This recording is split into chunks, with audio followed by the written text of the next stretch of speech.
Welcome to Ayan institute. Mission 1 course 8 jobs అంటే ఒక కోర్స్లో 8 జాబ్స్ మనం సాధించవచ్చు. Our institute is very prominent in all competitive exams like SI, PC, railways, SSC, defence. So మనం ఈరోజు ఏం చేస్తున్నాం అంటే పోటీ పరీక్ష ఏదైనా ఆ ఆన్సర్ని క్షణాల్లో అంటే కొద్ది టైం తీసుకునైనా సరే ఆ ఆన్సర్ని తప్పనిసరిగా చెప్పేటట్టు మనం చేస్తున్నాం. ఈరోజు మనం తెలంగాణ హిస్టరీలో ప్రతిరోజు చెప్పే పాఠం నుంచి కొన్ని క్వశ్చన్స్ ఇస్తున్నాం. సో వెరీ ఇంపార్టెంట్ క్వశ్చన్స్ ఉంటాయి, బెస్ట్ ఎక్స్ప్లెనేషన్స్ ఉంటాయి, తర్వాత కాన్సెప్చువల్ అప్రోచ్ ఉంటుంది, with best tips and tricks ఉంటాయి ఇందులో. తర్వాత మన ఇన్స్టిట్యూట్లో ఇక్కడ డైలీ 20 ఫ్రీ కరెంట్ అఫైర్స్ ఉంటాయి. అంటే 20 ఫ్రీ కరెంట్ అఫైర్స్ మనం అలా కొంచెం నేర్చుకుంటూ పోతే రేపు కాంపిటేటివ్ ఎగ్జామ్స్లో ఈజీగా విజయం సాధించవచ్చు కరెంట్ అఫైర్స్లో. తర్వాత ఆ రోజు చెప్పిన topic wise free online test కూడా మీరు రాసుకోవచ్చు. సో అలా అనేకమైన అవకాశాలను ఇస్తుంది. మనకేమైనా డౌట్స్ వస్తే 6399905999కి కాల్ చేయాలి. ఓకే, తర్వాత మనకి ఇప్పుడు ఈ మీ మిషన్ 1 కోర్స్ 8 జాబ్స్లో ఈరోజు తెలంగాణ హిస్టరీలో భాగంగా కాకతీయస్ అంటే అద్భుతమైనటువంటి రూలర్స్, తెలంగాణ ఆంధ్ర ప్రాంతంలో పరిపాలించినటువంటి గొప్ప పాలకులు, దక్షిణ భారతదేశంలోనే అద్భుతమైనటువంటి అంటే the prominent rulers for Kakatiya Kings and Kakatiya rulers. Everywhere we just mention only the king, but in Kakatiya kingdom we mention also the queen named Rudramadevi. So in everywhere in administration we mention kingdom was ruled by king, but in Kakatiya kings we also mention kingdom was ruled by king and queen. So like that, the excellent administration, the beautiful take care by kings to the common people. How the machines means the machines of tanks అంటే చెరువుల తవ్వకాలు. Even ప్రభుత్వాలు machine Kakatiya లాంటి పేర్లు పెట్టాయంటే కాకతీయులు ఎంతమందికి ఆదర్శం అయ్యారు అంటే ఏ విధంగా ప్రజల్ని చూసుకోవాలి, ఏ విధంగా ట్యాక్సెస్ని అనువదించాలి, ఏ విధంగా వాళ్ళని జాగ్రత్తగా చూసుకోవాలి అనేటువంటిది కాకతీయులు నేర్పించారు. కాకతీయుల కాలంలో రుద్రమదేవి ప్రవేశపెట్టిన నాయంకర సిస్టమ్, మిలిటరీ సిస్టంలోని Nayankara system, even it was practised by later kings Vijayanagara kingdom as Amara Nayankara system. అమర నాయంకర పద్ధతిగా విజయనగర రాజులే రుద్రమదేవిని ఫాలో అయ్యారంటే ఏ విధంగా అద్భుతమైనటువంటి పరిపాలన చేశారు కాకతీయులు మనకి ఎంత అద్భుతమైనటువంటి పరిపాలన ఇచ్చారు. అయితే ఇక్కడ మనం ఆ 10 క్వశ్చన్స్ చూసుకున్నట్టయితే ఈరోజు మనం 10 క్వశ్చన్స్ చూస్తున్నాం. బ్రీఫ్గా ఎక్స్ప్లెయిన్ చేసుకుందాం. Which Kakatiya ruler was called Daridravadravana? ఏ కాకతీయ పాలకుడిని దారిద్రవద్రావణ అని పిలుస్తారు? అయితే మనకి గణపతి దేవుడి సిస్టర్ అయిన మైలాంబ మనకి ఓల్డ్ జిల్లాల్లో ఖమ్మం, ఇప్పుడు ప్రస్తుతానికి మహబూబాబాద్ జిల్లాలో కిందికి వచ్చిన బయ్యారం చెరువు దగ్గర బయ్యారం శాసనం వేసింది. ఆ బయ్యారం శాసనంలో మనకి in Bayyaram tank inscription Mailamba mentioned that we are Shudras, మేము శూద్రులము అని చెప్పి జీనాలజీ ట్రీని మెన్షన్ చేసింది. అయితే అందులో అకార్డింగ్ టు జీనాలజీ ట్రీ వెన్నభూపతి నుండి గణపతి దేవుడి వరకు మెన్షన్ చేసింది. అలాగే ఆ బయ్యారం ఇన్స్క్రిప్షన్లో ఉన్నటువంటి మొదటి రూలర్స్ అంటే బేతరాజు 1, మనకు బేతరాజు 1 ఫస్ట్ రూలర్ అంటే ప్రామినెంట్ ఇండిపెండెంట్. మనం కళ్యాణి చాళుక్యుల కింద ఫస్ట్ కాకతీయులు they were major generals of Rashtrakutas. After that they were feudatories అంటే మొదట సైన్యాధిపతులుగా ఉండేది ఎవరికి? రాష్ట్రకూటులకు. తర్వాత కళ్యాణి చాళుక్యులకు సామంతులుగా పనిచేశారు. బేతరాజు 1 అనేటువంటి అతను 995 సిఈ 995 995 to 1052 వరకు మొదటి బేతరాజు రూల్ చేశాడు. ఆ తర్వాత ప్రోలరాజు అరిగజ కేసరి ప్రోలరాజు 1 మనకి రూల్ చేశాడు. వీళ్ళందరూ కాకతీయుల కింద కళ్యాణి చాళుక్యుల కింద పనిచేశారు 1052 to 1076. తర్వాత ప్రామినెంట్ కింగ్స్ మాత్రమే చెప్తున్నాను. తర్వాత బేతరాజు 2 రూల్ చేశాడు. బేతరాజు 2 ఈ రూల్డ్ ఫ్రమ్ 1076 to 1108, అంటే 1076 నుంచి 1108 వరకు బేతరాజు 2 రూల్ చేశాడు. ఆ తర్వాత ఇంకా 4th రూలర్ కనుక చూసుకున్నట్టయితే ప్రోలరాజు 2. ఈ బేతరాజు 2కి ప్రోలరాజు 2కు మధ్యలో మనకు దుర్గరాజు అని 8 ఏళ్ళు పరిపాలిస్తాడు. అందుకే 1116 నుంచి 1157 వరకు ప్రోలరాజు 2 రూల్ చేస్తాడు. ఇప్పుడు ఏ కాకతీయ పాలకుణ్ణి దారిద్ర్య వద్రావణ అంటే ఏంటి? What is the meaning of Daridrya Vadravana? Means he terminated poverty, అంటే means he just eradicated poverty, దరిద్రాన్ని తీసేశాడు, కామన్ పీపుల్కి హెల్ప్ చేశాడు. ఎవరు అంటే ఇక్కడ ఒక్కొక్కళ్ళకు ఒక్కొక్క టైటిల్ ఉంది, దాన్ని బట్టి మనం తెలుసుకోవచ్చు. బేతరాజు 1 ఇతను చోళులను, ముదిగొండ చాళుక్యులను, తర్వాత తెలుగు చోళులను పారదోలి చోడక్ష్మాపాల చమువర్ది ప్రమదన కాకతీ పురాదినాథ హీ గాట్ ద టైటిల్స్. ఎవరు? Betaraju 1.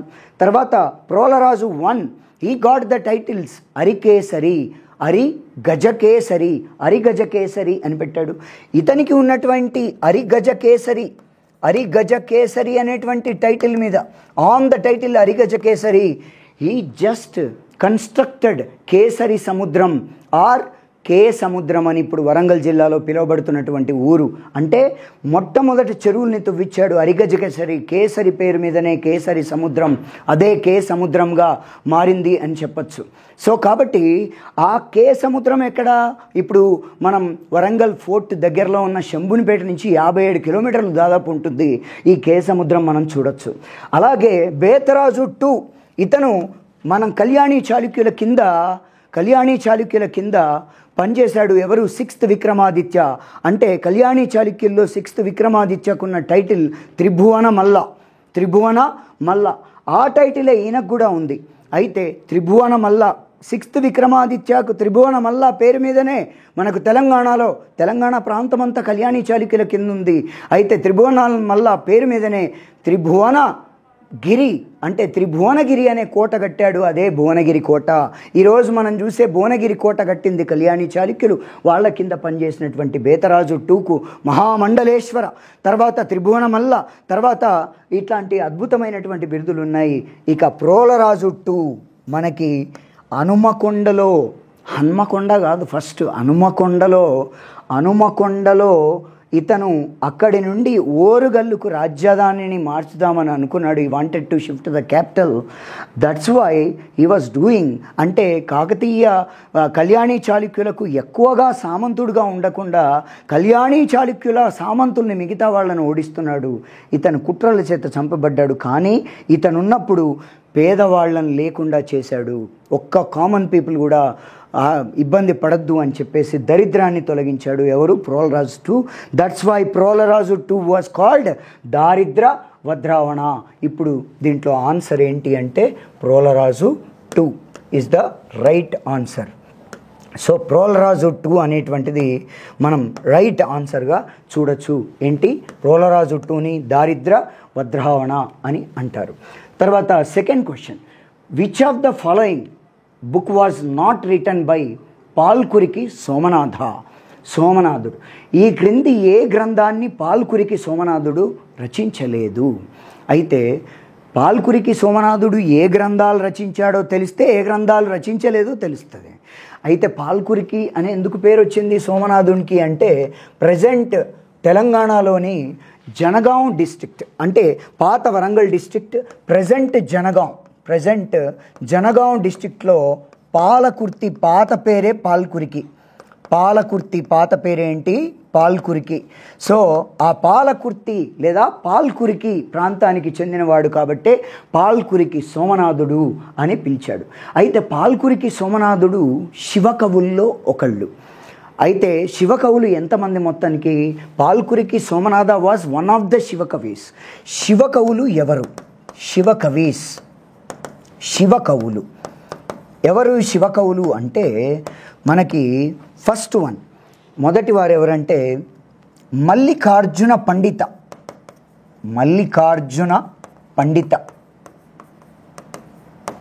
Second one Palkuriki Somnath.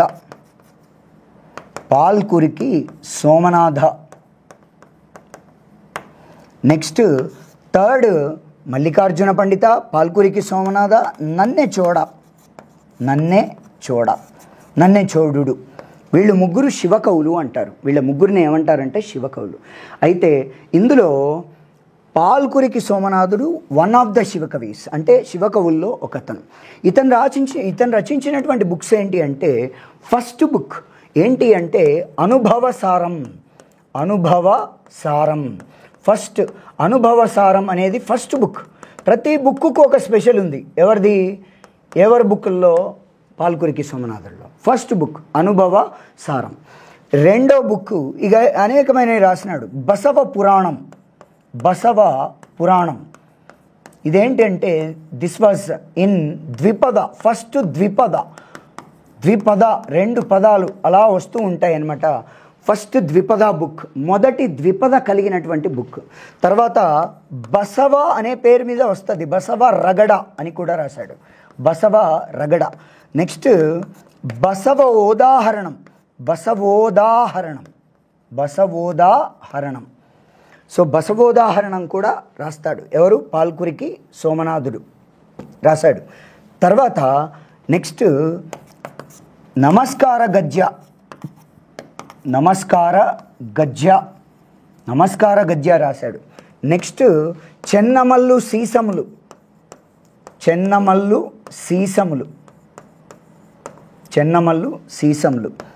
Last book ఒకటి ఉంది, ఏంటిదంటే పండితారాధ్య చరిత్ర.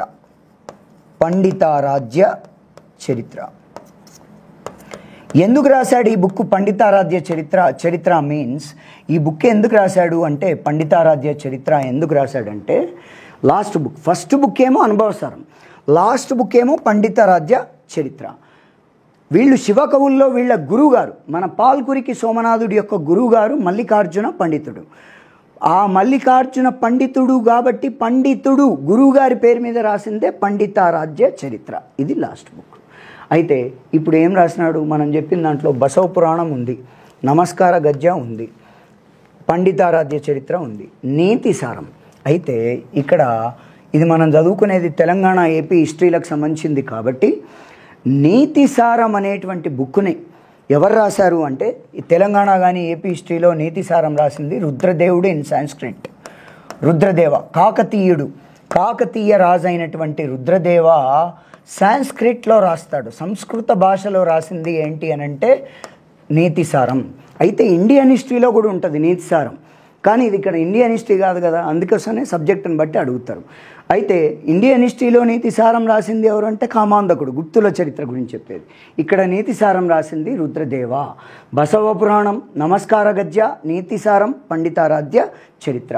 ఇట్లా సెకండ్ క్వశ్చన్ మనం ఫినిష్ చేసుకున్నాం. సో ఈ కింది గ్రంథాన్ని పాల్కురికి సోమనాథుడు రచించలేదు అంటే ద ఆన్సర్ ఈస్ నీతి సారం. తర్వాత third one, in which year Rudreshwara temple లేదా 1000 పిల్లర్స్ టెంపుల్ వాజ్ కన్స్ట్రక్టెడ్? ఏ సంవత్సరంలో రుద్రేశ్వరాలయం లేదా 1000 స్తంభాల గుడిని నిర్మించారు? అయితే రుద్రదేవుడు అనేకమైన యుద్ధాలు చేస్తాడు. తండ్రి చనిపోయినాక, ప్రోలరాజు 2 చనిపోయినాక, after the death of Prolaraju 2 he did so many wars on Mudigonda, on Polavasa kings. Polavasa రాజులైనటువంటి దొమ్మరాజు, నగనూరు అంటే కరీంనగర్ పాలకుడైన దొమ్మరాజుని, మేడారం పాలకుడైన మేడరాజుని చంపేస్తాడు. అలాగే ఒకవైపు కింద ఇటు మనకి మహబూబ్ నగర్లో ఇప్పుడు ప్రజెంట్ ఉన్నటువంటి 5వ జిల్లా నారాయణపేట జిల్లాకు పక్కనే మనకు కర్ణాటకలో బీదర్ జిల్లా ఉంటుంది. అందులో ప్రజెంట్ ఉన్నటువంటి పేరులో బసవ కళ్యాణ్ అనే ఒక ప్రాంతం ఉంటుంది. ఆ బసవ కళ్యాణ్నే ఒకప్పుడు కళ్యాణి అనేవాళ్ళు. అయితే ఆ బీదర్ జిల్లాలో ఉన్న కళ్యాణిలో పరిపాలించినారు కాలచూరి బిజ్జలుడు. ఆయన పంపించాడు పొట్ట చెరువు అంటే పటాన్ చెరువుకు పంపిస్తాడు కాలచూరి బిజ్జలుడు. తన కొడుకైన కాలచూరి మైలిగదేవుణ్ణి పంపిస్తాడు. అందరూ తన మీద, రుద్రదేవుని మీద అనేకమైన పన్నాగాలు పన్నుతూ ఉంటారు. అట్లా అటు కళ్యాణిలో ఉన్న కాలచూరి బిజ్జలుని పైకి తన సైన్యాధిపతిని పంపిస్తాడు.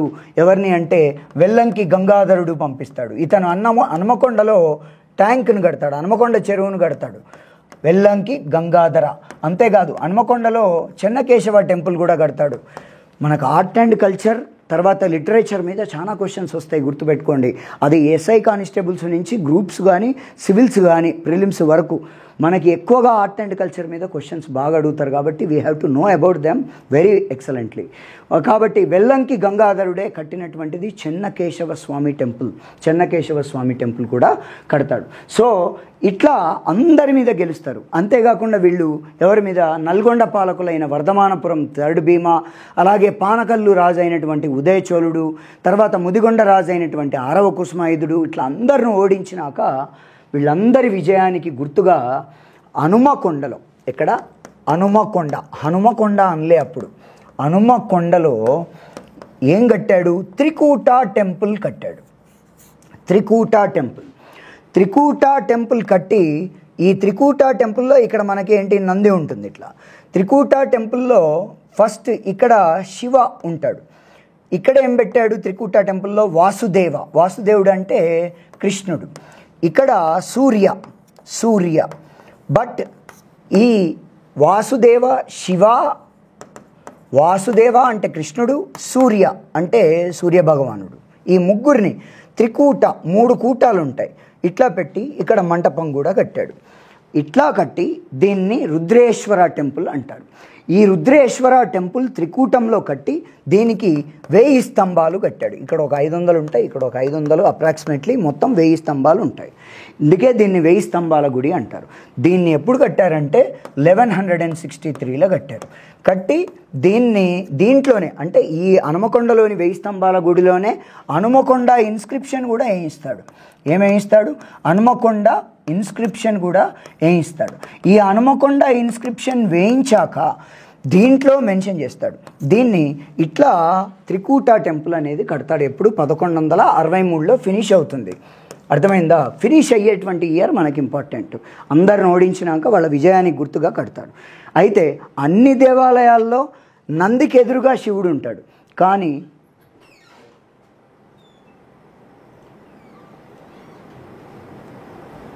అన్ని దేవాలయాల్లో నందికి ఎదురుగా శివుడు ఉంటాడు. కానీ ఇక్కడ 1000 స్తంభాల గుళ్ళో నందికి ఎదురుగా వాసుదేవుడు ఉంటాడు. కానీ ఇఫ్ యూ గో టు 1000 స్తంభాల గుడి అంటే ప్రజెంట్ 1000 పిల్లర్స్ టెంపుల్కి వెళ్ళిపోతే ఈ వాసుదేవుణ్ణి, ఈ సూర్యుణ్ణి మీరు చూడరు, ఇక్కడ లేరు వాళ్ళు అక్కడ. ఎందుకంటే ఈ అని ఖిల్జీస్, తుగ్లక్స్ ఇన్వేషన్స్లో ఇవన్నీ దెబ్బతినిపోయినాయి, మొత్తం ఇవి లేరు. ఈయన రాయి కాబట్టి దీన్ని ఏం చేయలేదు, ఇట్లా శివుడు ఉన్నాడు చూస్తున్నాం గంతే. గిట్లా మొత్తం మనకి 1000 pillars temple we can see that in here. ఇది 1163లో హన్మకొండలో కట్టినటువంటిది. హన్మకొండ ఇన్స్క్రిప్షన్ కూడా ఇందులో వేశారు. సో అట్లా నెక్స్ట్ క్వశ్చన్, ఛాయా సోమేశ్వరాలయం మరియు పచ్చల సోమేశ్వరాలయాలను నిర్మించింది ఎవరు అంటే, మనం ఇంతకుముందు చెప్పినాం రుద్రదేవుడే మెయిన్గా.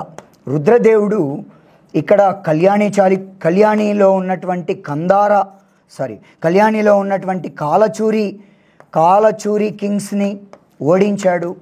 తర్వాత ఇది మెయిన్ ఏంటిది, హనుమకొండ. మెయిన్ ఏంటి అంటే హనుమకొండ. ఇక్కడ పైన ఉన్నటువంటి నగనూరు అంటే కరీంనగర్. నగనూరు అంటే ఏంటి, కరీంనగర్. ఇక్కడ మేడారం, ఇక్కడ వీళ్ళని ఫినిష్ చేశాడు. ఆ తర్వాత ముదిగొండ అంటే వరంగల్ ఖమ్మం ప్రాంతంలో ఉన్నటువంటి 6th కుసుమాయుధాన్ని ఫినిష్ చేశాడు. ఆ తర్వాత ఇతను కాన్సన్ట్రేట్ చేసినటువంటి లాస్ట్ కింగ్స్ ఎవరు అంటే నల్గొండ కింగ్స్. ఇందులో వర్ధమానపురం, తర్వాత పానగల్లు.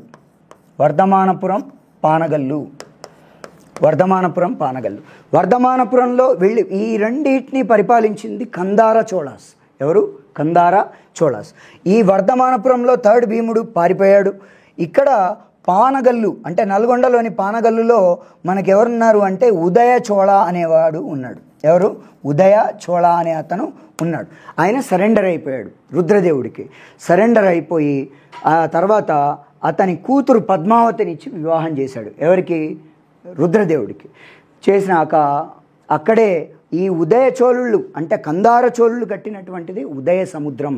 ఇప్పటికీ మనం హన్మకొండ పోతే బాలసముద్రం లాంటి పేర్లు వింటాం. హన్మకొండలో ఆ సముద్రం ఈ సముద్రం అంట. సముద్రం అంటే సంస్కృతిలో చెరువులకు కాకతీయులు పెట్టిన పేర్లు. ఇప్పటికీ ఉదయ సముద్రం అని ఇప్పటికీ పేరుతోటి పిలుస్తున్నారు. మనం చూడొచ్చు, ఉదయ సముద్రం కట్టారు. అదే కందార చోళులు అదే పానగల్లులో కట్టినటువంటి టెంపుల్స్ ఏంటి అంటే ఛాయా సోమేశ్వరాలయం మరియు పచ్చల సోమేశ్వరాలయం, అంటే ఛాయా సోమేశ్వరన్ టెంపుల్. వీటి స్పెషాలిటీ ఏంటి అంటే ఛాయా మీన్స్ షాడో అంటే what the construction of Kakatiyas engineering. ఇప్పట్లో ఇంజనీర్స్ అప్పట్లో చూస్తే అసలు అర్థం కాదు. ఇప్పటికీ కూడా అప్పటి వాళ్ళు కట్టిన అర్థం కాక దాన్ని మళ్ళీ తీస్తే మళ్ళీ కట్టలేరు, అట్లా ఉంది పరిస్థితి. సో ఛాయా సోమేశ్వరంలో always whenever you go, నువ్వు ఎప్పుడన్నా పో, ఆ శివుడి వెనక అంటే అక్కడ శివుడి ఐడల్ ఉంటుంది, కింద పానవట్టం అంటారు. అక్కడ ఆ పానవట్టం వెనుక ఎప్పుడు ఒక షాడో ఉంటుంది. అయితే ఈ షాడో వస్తుంది కాబట్టే ఛాయా సోమేశ్వరాలయం అంటుండ్రు. దీంట్లో ఎప్పుడైనా రాత్రి టార్చ్ కొట్టు, పొద్దున పెట్టు, మధ్యాహ్నం కొట్టు, ఎప్పుడైనా ఛాయా వస్తుంది. దీంట్లో మాయామంత్రం ఏం లేదు. The construction architecture of Kakatiyas timings అంటే కాకతీయ టైంలో ఉన్నటువంటి ఆర్కిటెక్చర్, ఇంజనీరింగ్ టెక్నాలజీ అంత గొప్పగా ఉంది. పచ్చల సోమేశ్వరాలయం అంటే ఇదంతా పెద్దగా ఏం లేదు, అంటే శివుడి దగ్గర పచ్చ ఎమరాల్డ్ అనేటువంటి వాటితో చేశారు. అవన్నీ ఏం లేవు. తర్వాత ఇన్వేషన్స్లో అవన్నీ పచ్చలు అవన్నీ తీసుకొని పోయారు. ఇప్పుడు ఈ రెండు టెంపుల్స్ని మనం పానగల్లులో చూడొచ్చు. ఎగవి Chaya Someshwara and Pachala Someshwara, both temples we can see in Panagallu of Nalgonda. ఈ పానగల్లులో మనం చూడొచ్చు. వీటిని కట్టింది ఎవరు అంటే కందార చోళాస్. అర్థమైందా? సో ఇది కాదు, కందార చోళాస్ అనేది, కందార చోళులు అనేది answer. Next, when Recharla Rudra constructed Ramappa temple. Recharla రుద్రుడు రామప్ప దేవాలయాన్ని ఎప్పుడు నిర్మించాడు? యాక్చువల్గా మనకి ఈ కాకతీయుల యొక్క ఇన్వేషన్స్ చాలా అద్భుతంగా ఉంటాయి. ఎందుకంటే వాళ్ళు తెలంగాణ ప్రాంతం నుంచి హనుమకొండ నుంచి స్టార్ట్ చేసి వాళ్ళు ఆంధ్ర రీజియన్కి కూడా ఎక్స్పాండ్ చేశారు. ఇక్కడ ఉన్నటువంటి అంటే ఈ ప్రాంతానికి జాయప సేనాన్ని పంపించి వెలనాడు కింగ్ పృథ్వీశ్వరుణ్ణి చంపిస్తాడు. పృథ్వీశ్వరుణ్ణి చంపించాక గణపతి దేవుడికి ఏం టైటిల్ వస్తుందంటే గణపతి దేవా, he got the title Prithvishwara శిరకందుక క్రీడా వినోద అని అంటారు. సో గణపతి దేవా గాట్ దట్ టైటిల్. అయితే వరుసకు బావమరిది అయినటువంటి జాయప సేనాని అక్కడ పెడతారు. ఈ జాయప సేనాని ఏం చేస్తాడు అంటే ఈ రోట్ సో మెనీ బుక్స్, అంటే ఇతను ఈ was talented in so many arts. అయితే నృత్య రత్నావళి, డ్యాన్స్ ఫామ్స్ మీద ఒక బుక్ రాస్తాడు. నృత్య రత్నావళి ఏంటది? నృత్య రత్నావళి. తర్వాత వాద్య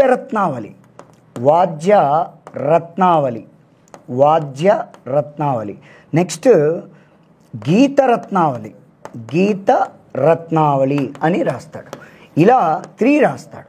ఇందులో ఈ నృత్య రత్నావళి అనేది అద్భుతంగా ఉంటుంది. దీంట్లో డ్యాన్స్ ఫామ్స్, ఫోజెస్ కూడా అందులో పెట్టి రాసినాడు. దీన్ని బేస్ చేసుకొని వరంగల్కి అప్రాక్సిమేట్గా 70 to 80 కిలోమీటర్స్ దూరంలో పాలంపేట అనేటువంటి ప్లేస్లో, ఇక్కడ పాలంపేట అనేటువంటి ప్లేస్లో 1213లో రామప్ప టెంపుల్ ఈజీగా గుర్తుపెట్టుకోవచ్చు మనం. ఏంటి? 1213, 12 తర్వాత 13. 1000 స్తంభాల గుడి ఏమో 1163, ఇది 1213, 12 తర్వాత 13. సో పాలంపేటలో 1213లో ఎవరు కట్టారు? అప్పటిదాకా కాకతీయ రాజ్యాన్ని గణపతి దేవుడి కన్నా ముందు, గణపతి దేవుడు అరెస్ట్ అయ్యి దేవగిరికి పోయినప్పుడు కాకతీయ రాజ్య స్థాపనాచార్య అని పేర్కొన్న ఎవరు? మహాదేవుని సైన్యాధిపతి అయిన రేచర్ల రుద్రుడు దీన్ని నిర్మించాడు. ఎవరు కట్టారు? రేచర్ల రుద్ర దీన్ని కట్టాడు. అయితే దీన్ని కట్టాడంటే ఆయన నిర్మింపజేశాడు. అప్పుడు ఇక్కడ ఉన్న ఆర్కిటెక్ట్ ఎవరంటే రామప్ప. దీన్ని కట్టించినటువంటి ఆర్కిటెక్ట్ ఎవరు అంటే రామప్ప. సో ఆయన పేరు మీదనే రామప్ప టెంపుల్ అనేది పేరు వచ్చింది. సో ఎప్పుడు? 1213. అంటే ఇది ఇక్కడే మనకు రామప్ప ట్యాంక్ కట్టారు. అలాగే రామప్ప ట్యాంక్ కట్టి రామప్ప టెంపుల్ ట్యాంక్ రెండు కూడా మనకి అక్కడ దాన్ని పాలంపేట ఇన్స్క్రిప్షన్లో చెప్పారు. పాలంపేట ఇన్స్క్రిప్షన్ వేసింది కూడా Recharla Rudra. Palampet inscription also mentioned by Recharla Rudra, ఇతనే వేశాడు అని చెప్పచ్చు. ఈ విధంగా మనకి కనబడుతుంది. అయితే ఇక్కడ ఒకటి మనం చూడాలి ఏంటిదంటే, దీన్ని కరెక్ట్ కరోనా టైం నడుస్తున్నటువంటి టైంలో దీన్ని యునెస్కో వరల్డ్ హెరిటేజ్ సైట్గా, అంటే ప్రపంచ వారసత్వ సంపదగా దీన్ని 2021లో దీన్ని గుర్తించినారని చెప్పచ్చు. అర్థమైందా? సో ఆ విధంగా మనకు చెప్పచ్చు అనమాట. Next, which of the following book was not written by Jayapa Senani? ఇంతకుముందే చెప్పుకున్నాం కదా, జాయప సేనాని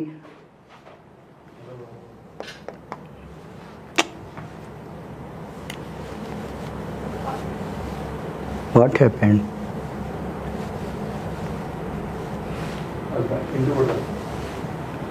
జాయప సేనాని కింది బుక్కులో ఏది రచించలేదు? Which of the following book was not written by Jayapa Senani? ఏ గ్రంథముని రాయలేదు. ఇంతకుముందు చెప్పినాం ఆల్రెడీ. సో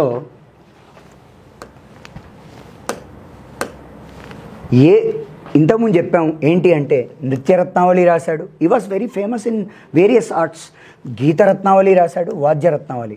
అండ్ నీతి శాస్త్ర ముక్తావళి రాయలేదు. నీతి శాస్త్ర ముక్తావళి ఎవరు రాశారంటే Rudradeva time. Historians, according to historians ప్రకారము రుద్రదేవానికి కాంటెంపరీగా ఇద్దరు ఉన్నారట.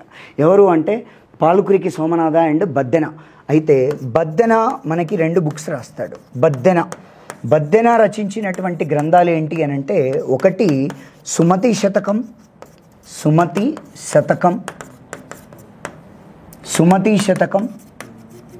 శతకం అంటే తెలుసుగా, 100 పద్యాలు ఉంటాయి. తర్వాత నీతి శాస్త్ర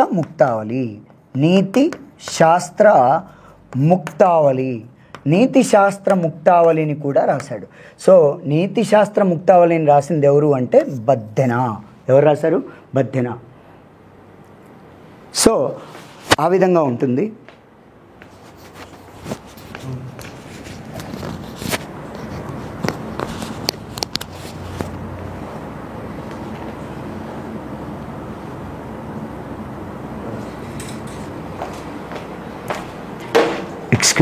సో ఆ విధంగా మనము ఇంతకుముందు క్వశ్చన్ కూడా దీనికి ఆన్సర్ ఇచ్చుకోవచ్చు.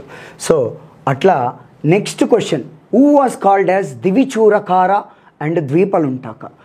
అసలు కాకతీయుల ఇన్వేషన్స్ ఎంత ఉంటాయి, ఎంత విపరీతమైనటువంటి ఇన్వేషన్స్ ఉంటాయి అనేటువంటిది మనం చూడొచ్చు. గణపతి దేవుడు రేచర్ల రుద్రునికి గౌరవం ఇచ్చి మీరిక రెస్ట్ తీసుకోండి అని చెప్పి తర్వాత ఒక్కొక్కళ్ళని ఒక్కొక్క దగ్గరికి పంపించినాడు. అయితే దివి అని అంటే ఏంటిదనంటే మనకు 2 ఉంటాయి.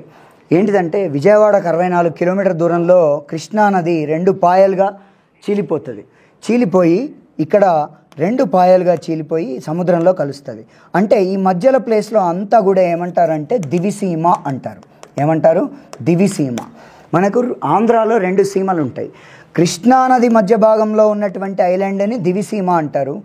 గోదావరి మధ్యన 7 పాయల మధ్యన ఉన్నటువంటి ప్రాంతాన్ని కోనసీమ అంటారు. సో అది వదిలిపెడితే ఇక్కడ దివిసీమలో ఎవరు రూల్ చేస్తున్నారు అంటే, ఈ దివిసీమ పైకి గణపతి దేవుడు ఓరుగల్లు నుంచి ఒక అతన్ని పంపిస్తాడు. ఆ దివిసీమ పైకి వచ్చినటువంటి ఎవరు అంటే ఓరుగల్లు గణపతి దేవుడు పంపించినటువంటి సైన్యాధిపతి మేజర్ జనరల్ ఎవరు అంటే మల్యాల చౌండ. ఈ మల్యాల చౌండ అనే అతను వస్తాడు. మల్యాల చౌండు వస్తాడు. దివిసీమను ఎవరు రూల్ చేస్తున్నారు? అయ్యా డైనాసిటీ, అయ్య వంశానికి చెందినటువంటి పినచోడ అనే అతను రూల్ చేస్తున్నాడు. ఎవరు? పినచోడు అనే అతను రూల్ చేస్తున్నాడు. ఎవరు? పినచోడు. ఇతని కొడుకు కాకతీయ ఆర్మీ చీఫ్ అయిన మల్యాల చౌండుతోటి పోరాడతాడు. ఇతని కొడుకు ఎవరు అంటే జాయప సేనాని. అంటే ఫస్ట్ జాయప సేనాని కాకతీయ రాజ్యానికి వ్యతిరేకం, అంటే కాకతీయ రాజులతో కొట్లాడాడు. అయితే ఏమైంది అంటే ఇతను గజదళాధిపతి. ఏనుగెక్కితే ఈయన ఆపేటోళ్ళు ఎవరు లేరు. అట్లా అంత పవర్ఫుల్ అనమాట. గజదళాధిపతి ఎవరు? పినచోడు కొడుకు జాయప సేనాని. అందుకే Malyala Chounda Kakatiya army had taken lot of time to win on Jayapa Senani. అంటే ఈ దివిసీమను గెలవడానికి చాలా టైం పట్టింది. సో కాబట్టి అలా గెలిచాడు. మొత్తానికి గెలిచినాక ఈ జాయప సేనాని అంటే పినచోడుడి కూతుర్లైన నారలమ్మ, పేర్లమ్మ, నారాంబ, పేరాంబను కూడా పెళ్లి చేసుకున్నాడు గణపతి దేవుడు. తర్వాత జాయప సేనానిని అఖండ అసామాన్య అభేద్య అనంతమైనటువంటి కాకతీయ సామ్రాజ్యానికి గజదళాధిపతిగా నియమించాడు ఎవరిని? జాయపసేనుడిని. అంటే బావుమరిది అయినాడు. జాయపసేనుడిని గజదళాధిపతికి he was appointed as chief of elephant forces of Kakatiya Kingdom. So అలా అపాయింట్ చేస్తాడు. అప్పుడు ఇతన్ని తర్వాత పృథ్వీశ్వరుని మీదకి వెలనాడు మీదకి పంపిస్తాడు. ఇక్కడ మరి ఇప్పుడు మొత్తానికి ఈ పినచోరుడి ఇద్దరు కూతుర్లను పెళ్లి చేసుకొని గణపతి దేవుడు తీసుకుపోయినాడు. తర్వాత ఉన్న కొడుకు జాయపసేనుడిని గజదళాధిపతిగా నియమించి తర్వాత తీసుకుపోయి అక్కడికి నియమిస్తాడు. అందరు వెళ్ళిపోయినాక పినచోరుడు నేను ఇక్కడ ఏం రూల్ చేయలేను అంటే ఈ మల్యాల చౌండుడే ఈ దివిసీమను రూల్ చేస్తాడు. చేసి అతనికి వచ్చిన టైటిలే దివి చూరకార ద్వీప లుంఠాక అనేటువంటి టైటిల్ ఉంటుంది. సో ఎవరికి ఇది అని అంటే మల్యాల చౌండ. ఎవరికిది? మల్యాల చౌండుడికి ఈ టైటిల్ ఉందన్నమాట. సో అట్లా మనం చూడొచ్చు. Next, which inscription is speaking about Kakatiyas genealogy tree, family tree? అంటే ఏ శాసనం కాకతీయుల వంశవృక్షం గురించి వివరిస్తుంది? అయితే నేను ఇంతకుముందు చెప్పాను ఏంటి అని అంటే ఇట్లా తెలంగాణ ప్రాంతంలో ఓరుగల్లు నుంచి మొదలుపెట్టిన గణపతి దేవుడు ముదిగొండ తర్వాత భద్రాచలం ప్రాంతంలో ఇక్కడి నుంచి విజయవాడ వరకు రూల్ చేసినారు. నతవాడి కింగ్స్ అని. ఎవరు? నతవాడి కింగ్స్. ఇక్కడ ఉన్నవాడు ఎవరు అంటే నతవాడి రుద్ర. అంటే ఈ ముదిగొండ, వరంగల్ ఖమ్మం ముదిగొండ కింద గోదావరి ఉంటుంది. మనం ఖమ్మంని గోదావరి 2 భాగాలు చేస్తుంది. ఆ గోదావరి కింద భాగంలో, అందుకోసమే మీరు తెలంగాణలో చూస్తే ఖమ్మం జిల్లాలో గోదావరి పైననేమో తెలంగాణ యాస కనబడుతుంది, గోదావరి కిందనేమో ఆంధ్రాతోటి కనెక్షన్ అయి ఉంటుంది. కాబట్టి అక్కడ తూర్పు గోదావరి భాష కనబడుతుంది, తర్వాత విజయవాడ భాష కనబడుతుంది. ఇవన్నీ చూడొచ్చు మనం. అయితే ఈ ఏరియాలో నతవాడి రాజులని రూల్ చేస్తారు. ఈ నుంచి తిరువూరు ఒక దాదాపు 15 నిమిషాల జర్నీ, ఆడి నుంచి 15 నిమిషాలు విజయవాడ జర్నీ. అంటే మొత్తం 30 నిమిషాల జర్నీ, 30-45 నిమిషాల జర్నీలో ఉంటుంది, అంత దగ్గర. సో కాబట్టి ఇక్కడి నుంచి అంటే మనం ఈడ చూస్తున్నాం నతవాడి రుద్ర అనే అతను ఉన్నాడు. ఆయనను ఓడిస్తాడు గణపతి దేవుడు. కానీ నతవాడి రుద్రుడిని ఓడించినా కూడా ఆయన గుణగణాలను బట్టి చూసి ఆయనకే తన సిస్టర్ని ఇచ్చి పెళ్లి చేస్తాడు. ఆమెనే మైలాంబనే ఇచ్చి పెళ్లి చేస్తాడు. అయితే మైలాంబ ఏం చేసిందంటే నతవాడి రుద్రుడికి భార్య అయ్యాక ఇప్పుడు ప్రజెంట్ మహబూబాబాద్ డిస్ట్రిక్ట్ పాత జిల్లాల్లో ఖమ్మం జిల్లాలో బయ్యారం చెరువును తవ్వించింది. ఎవరు? మైలాంబ. గణపతి దేవుడి సిస్టర్ని నతవాడి రుద్రుడికి ఇచ్చాక బయ్యారం ట్యాంక్ అంటే బయ్యారం చెరువును తవ్వించింది. ఇక్కడే బయ్యారం చెరువు దగ్గరనే, ఇప్పటికీ చెరువు దగ్గరనే ఉంది. ఏంటది? బయ్యారం ఇన్స్క్రిప్షన్. ఏంటది? బయ్యారం ఇన్స్క్రిప్షన్ అని ఉంటుంది. అంటే బయ్యారం శాసనం ఉంటుంది. ఈ శాసనంలో ఏమని చెప్పిందంటే మొత్తం ఫ్యామిలీ ట్రీ, కాకతీయుల ఫ్యామిలీ ట్రీ అక్కడ ఇచ్చింది. ఎక్కడి నుంచి ఎక్కడ అంటే వెన్నభూపతి యాన్సెస్టర్ మూల పురుషుడు దగ్గర నుంచి కాకర్త్య గుండియా, ఏరియా, బేతియా, కాకర్త్య గుండన, బేతరాజు, ప్రోల్రాజు 1, బేతరాజు 2, ప్రోల్రాజు 2, తర్వాత రుద్రదేవ, మహాదేవ, గణపతి దేవ వరకు. ఎందుకంటే అప్పటి వరకే ఇస్తారు, తర్వాత ఎట్లు ఇస్తారు, ఫ్యూచర్ది ఎట్లు ఇస్తారు, కాబట్టి ఇప్పటి వరకు ఇచ్చేస్తారు. సో ఇందులోనే ఆ బయ్యారం ఇన్స్క్రిప్షన్లోనే Kakatiyas are belonging to Shudra caste, మేము శూద్రులము అని కూడా చెప్పింది ఆమెనే, అందులో చెప్పిందనమాట. సో ఇట్లా చెప్పింది. అంతేకాదు ఈ బయ్యారం ట్యాంక్ కట్టించిన మైలాంబనే ప్రజెంట్ ఒకప్పుడు చిన్నగా ఉన్న అద్భుతమైనటువంటి గుడిగా మలిచింది శ్రీశైలం టెంపుల్. ప్రజెంట్ చూస్తున్న శ్రీశైలం టెంపుల్ని అద్భుతమైన గుడిగా కట్టించింది కూడా మైలాంబనే. ఎవరు? మైలాంబ. సో అట్లా ఏ శాసనం కాకతీయుల వంశ గురించి చెప్తుంది అని అంటే బయ్యారం శాసనం. వేసింది ఎవరు అంటే మైలాంబ, సిస్టర్ ఆఫ్ ఎవరు? సిస్టర్ ఆఫ్ గణపతి దేవ, గణపతి దేవుడి యొక్క సిస్టర్. అలాగే ఇక్కడ 2వ మనుమసిద్ధి ఆస్థాన కవి ఎవరు? అయితే మనకు గణపతి దేవుడు చెప్పాను కదా, తెలంగాణ ఆంధ్ర ప్రాంతాలలో విస్తరించి ఫస్ట్ కోటరాజుల్ని, దివిసీమను, తర్వాత వెలనాడిని అయిపోయినాక ఈ భాగం అంతా అయిపోయింది పైన. ఆ తర్వాత కింద నెల్లూరు, ఈ నెల్లూరు భాగంలో అప్పుడు ఈ కులాల పేరు మీద పేర్లు పెట్టిండు. పల్నాడు, పాకనాడు, కమ్మనాడు, కాపునాడు, రేనాడు, తర్వాత సబ్బినాడు ఇట్లా ఉండేది. సో ఇది పాకనాడు అని ఉండేది. ఇప్పుడు నెల్లూరు, అప్పుడు పాకనాడు. ఈ పాకనాడులో ఎవరు రూల్ చేసేది అని అంటే తెలుగు చోడాస్ అని ఉండేవాళ్ళు. ఎవరు ఉండేవాళ్ళు? తెలుగు చోడాస్. ఈ తెలుగు చోడాస్లో గొప్ప వాడెవరు అంటే మనుమసిద్ధి 2. మనం చిన్నప్పటి నుంచి తెలుగులో చదువుకుంటుంటాం. ఇది మనుమసిద్ధి 2 మనం తెలుగు బుక్కులో చదువుతాం. 2వ మనుమసిద్ధి అతని ఆస్థాన కవి తిక్కన అని చదువుతుంటాం. అయితే 2వ మనుమసిద్ధికి అవసరం ఉండి రాయబారాన్ని పంపిస్తాడు గణపతి దేవుని దగ్గరికి. అయితే ఉత్తరాలు రాసి పంపిస్తే బాగుండదని అతని ఆస్థాన కవి అయిన తిక్కనను గణపతి దేవుని దగ్గరికి పంపిస్తాడు. గణపతి దేవుడు తిక్కన మాట్లాడే మాటలకు సంతోషపడి అతని ఆర్మీని పంపించి హెల్ప్ చేస్తాడు మనుమసిద్ధి 2కి, తెలుగు చోడాస్కి. ఆ తర్వాత Telugu Chodas also became feudatories of Kakatiyas. Telugu చోడులు కూడా కాకతీయులకు సామంతులు అవుతారు. అయితే పంపించింది ఎవరిని? 2వ మనుమసిద్ధి ఆస్థాన కవి ఎవరు అంటే తిక్కన. ఈ తిక్కన శిష్యుడే కేతన. ఇక ఆ తిక్కన టైంలో ఉన్నటువంటి వాళ్ళు, కేతన టైంలో ఉన్నవాళ్ళు మంచన మారన ఇట్లా ఉంటారనమాట. సో మొత్తానికి మనుమసిద్ధి ఆస్థాన కవి ఎవరు అంటే తిక్కన. ఇక రుద్రదేవుడి పట్టాభిషేకం గురించి వివరించి శాసనం. అంటే రుద్రదేవుడు మనకి 1158లో పరిపాలనకు వస్తాడు. పరిపాలనకు వచ్చేటప్పుడు వాళ్ళ నాన్నగారి డెత్ అంటే ప్రోలరాజు 2ని వెలనాడు రాజు అయిన బోధరాజు చంపినాడని, తర్వాత ఇతని పట్టాభిషేకం చేసుకున్నాడని చెప్పే ఒకే శాసనం ఏంటి అని అంటే ద్రాక్షారామం ఇన్స్క్రిప్షన్. ఎక్కడుంది ద్రాక్షారామం ఇన్స్క్రిప్షన్ అంటే మనకు ఈస్ట్ గోదావరి అంటే తూర్పు గోదావరి జిల్లాలో ద్రాక్షారామం అనే ప్రాంతంలో మనం ద్రాక్షారామం ఇన్స్క్రిప్షన్ వేసినాడు. ఈ ద్రాక్షారామం ఇన్స్క్రిప్షన్ ఏంటి అని అంటే దీన్ని వేసింది ఎవరు అంటే ఇనంగాల బ్రహ్మారెడ్డి. ఇనంగాల బ్రహ్మారెడ్డి, ఇనంగాల బ్రహ్మారెడ్డి. ఇతన్నే ఇనంగాల బమ్మిరెడ్డి అని కూడా అంటారు కొంతమంది. అయితే ఈ ఇనంగాల బ్రహ్మారెడ్డి 2 విషయాలు చెప్పాడు ఈ శాసనంలో. ఒకటి, వాళ్ళ నాన్నగారు అంటే రుద్రదేవుడి యొక్క నాన్నగారైన ప్రోలరాజు 2ని వెలనాడు రాజు చంపాడని, అంటే వెలనాడు రాజు తర్వాత కళ్యాణి చాళుక్యుల సామంతులంతా కుట్ర చేసి చంపారని, తర్వాత ఇతడు పట్టాభిషేకం చాలా గ్రాండ్గా చేసుకున్నాడని ఏంటి ఇనంగాల బ్రహ్మారెడ్డి ద్రాక్షారామం శాసనంలో చెప్పాడు. 1158లో పట్టాభిషేకం చేసుకున్నాకనే ఇక యుద్ధాలు మొదలుపెట్టి ఆ తర్వాత 1000 స్తంభాల గుడి కట్టి ఇంకా అనేకమైనటువంటి పనులు చేశాడు. ఇది ఇవాల్టి యొక్క 10 క్వశ్చన్స్.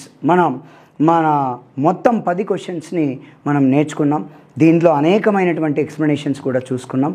ఈ విధంగా ప్రతిరోజు అనేకమైనటువంటి క్వశ్చన్స్ ఉంటాయి.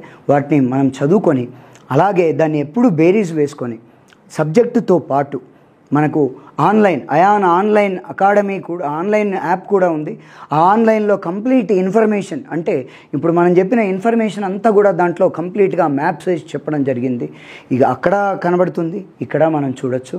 ఇట్లా మనం ఎగ్జామ్స్ రాస్తుంటే మనల్ని మనం పర్ఫెక్ట్ చేసుకొని రేపు ఎగ్జామ్స్లో ఎంత సబ్జెక్ట్ చదివినా ఎగ్జామ్స్ రాస్తూ పోతే మనకు మార్కులు ఎక్కువగా వచ్చే అవకాశం ఉంది.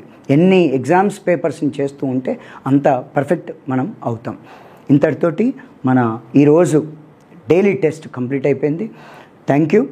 వి విల్ మీట్ టుమారో.